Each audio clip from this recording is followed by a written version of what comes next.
350 वर्ष पूर्व एक ऐसी घटना घटती है। हम सामने एक चित्र देख रहे हैं जिसमें गुरु दशमेश के चारों पुत्र अजीत सिंह, बाबा जोधार सिंह, बाबा जोरावर सिंह, बाबा फतेह सिंह, ये चारों पुत्र की आयु कोई बड़ी नहीं थी। दो बड़े पुत्र चमकौर के युद्ध में साहस पूर्वक, वीरता पूर्वक बलिदान हो जाते हैं। किसके लिए? देश के लिए, राष्ट्र के लिए।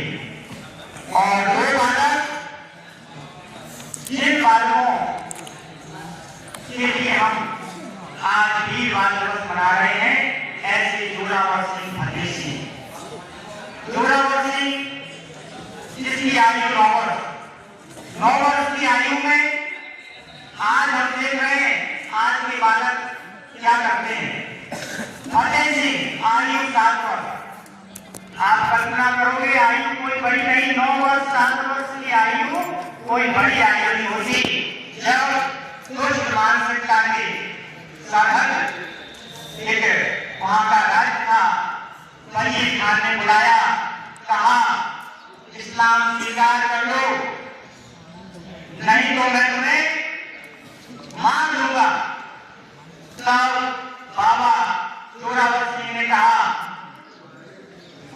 क्या मैं इस्लाम स्वीकार कर लूंगा तो कभी मरूंगा नहीं क्या मुझे मृत्यु नहीं आएगी? तो वहां अनेक लोग खड़े थे। तब वहां खड़े काजी से पूछा गया, पूछ रहे सही है? तो उन्होंने कहा मरोगे तो, लेकिन अभी नहीं मरोगे। तो बाबा जोरावर सिंह और फतेह सिंह ने कहा, मृत्यु मुझे आने वाले समय में आएगी, उससे अच्छा है मैं अपने धर्म के लिए, देश के लिए और अपने पिता के सम्मान के लिए आज ही मृत्यु का वर्ण करता हूँ। आप कल्पना करके देखिए, 9 वर्ष की आयु और 7 वर्ष की आयु कोई आयु नहीं है। तो दोनों बालक को डराया गया, कहा गया इन्हें ऐसा कठोर दंड दीजिए जिससे आने वाली पीढ़ियां कभी इस प्रकार का दुस्साहस न करें। दीवान में चिनवाने का काम प्रारंभ किया जाता है। दीवान में चिनवाने का होता है, जब हम दीवार बनाते हैं तो उसके ईंटें रखना, फिर चूना रखना, फिर ईंटें, इस प्रकार से दीवार बनना प्रारंभ होती है। आप कल्पना करो, दीवार बन रही है और दोनों बालक भारत माता की जय और गुरु गोविंद सिंह की जय ये घोष कर रहे हैं। जब दीवार बनती है तो सामने हम देख रहे हैं जो जोरावर सिंह है, उनकी आंखों में से आंसू टपकने लगते हैं। तो वहां जो तमाशा देख रहे थे वो हंसने लगते हैं। उन्होंने कहा, देखो हमने कहा था ये बालक डर जाएंगे और इस्लाम धर्म को स्वीकार कर लेंगे। देखो बड़ा वाला रोने लगा। तो छोटे वाले बालक बाबा फतेह सिंह ने कहा, दादा आप रो क्यों रहे हो? मैं आपसे छोटा हूँ, रोना मुझे चाहिए, मैं नहीं रो रहा तो आप क्यों रो रहे हो? दादा बताओ क्यों रो रहे हो आप?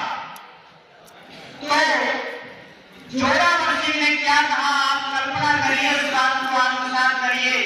जोरावर सिंह ने कहा, छोटे मैं इसलिए रो रहा हूँ कि मैं तेरे से 2 वर्ष बड़ा हूँ और तू मुझसे 2 वर्ष छोटा है, लेकिन देश के लिए, धर्म के लिए और भारत माता के लिए बलिदान तेरा पहले हो रहा है, तू मुझसे पहले जा रहा है। इसलिए मैं अपने आप को दुर्भाग्यशाली मान रहा हूँ, इसलिए रो रहा हूँ कि शायद मैं कल्पना कर रहा हूँ कि मैं छोटा होता तो ये सौभाग्य मुझे प्राप्त होता। जो तमाशा देख रहे थे उनकी आंखों में भी आंसू आने लगे। उन्होंने कहा, धन्य है गुरु गोविंद सिंह के लाल जोरावर सिंह, फतेह सिंह ऐसा वही सोच सकते हैं। तो आप कल्पना करो, दोनों बालक की जो आंसू निकले वो खुशी के निकले। उसके बाद फतेह सिंह की आंखों में भी आंसू आ गए। उन्होंने कहा, मैं यही सोच रहा था कि मेरा भैया कभी डर नहीं सकता। तो आप कल्पना करो, आज हम ऐसे वीर बालकों को नमन कर रहे हैं। आज हम जो बैठे हैं ना, इसमें लाखों वीरों की आहुतियां लगी हैं, तब हम आज बैठे हैं, तब हम आज स्वतंत्रता को देख पा रहे हैं। यदि हम ऐसे वीरों को, नायकों को आत्मसात नहीं करेंगे तो निश्चित रूप से हमारी कृतज्ञता होगी।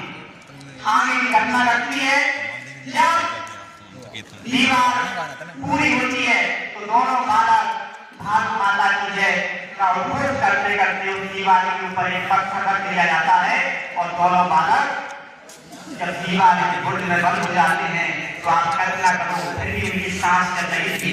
दीवार को तोड़ के देखा गया, जब काशी ने कहा इनकी तो सांस चल रही है तो उस बहीन खान ने कहा कोई बात नहीं, इन दोनों की गर्दनों को अलग कर दो।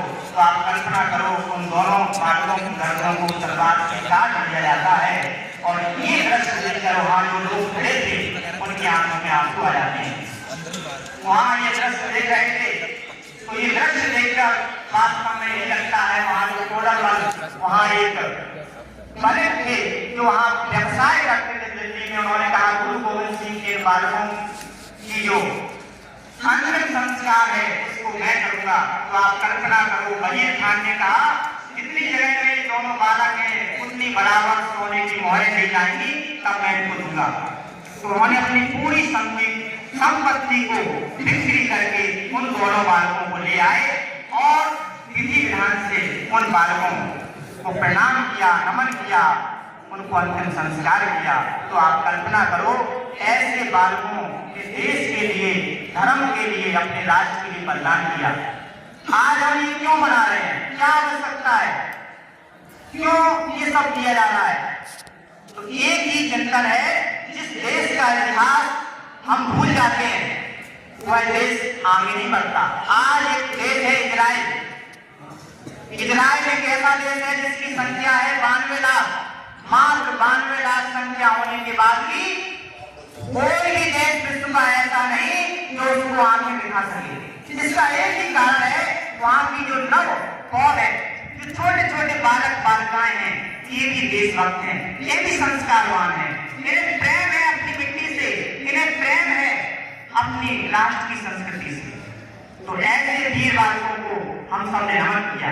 फिर अगले दिन की बात होती है जब 26 आज के दिन बालकों का बलिदान हो गया तो इनकी दादी थी, उनका नाम था गुजरी माता। वो माता भी इन पुत्रों के साथ कैद कर ली गई थी।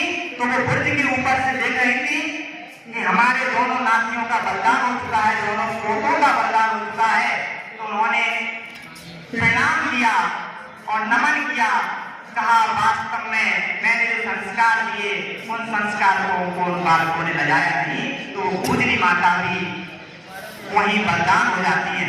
तो आप कल्पना करो 21, 22, 23, 24, 25, 26 और 27 इन 7 दिनों में विश्व के इतिहास की कोई घटना नहीं। इन 7 दिनों में गुरु गोविंद सिंह की 3 पीढ़ियां बलिदान हुई। 3 हम लोग कल्पना करके देखें, विश्व के इतिहास में आप गूगल पर भी सर्च करना तो गूगल भी यही कहेगा, हमारे देश का नहीं है गूगल, अमेरिका का है, तो वो भी यही कहेगा कि विश्व के इतिहास में मात्र एक ऐसी घटना है कि 3 पीढ़ियां गुरु तेग बहादुर, गुरु गोविंद सिंह और उनकी माता जी और उनके पुत्र बलिदान हो गए। किसके लिए?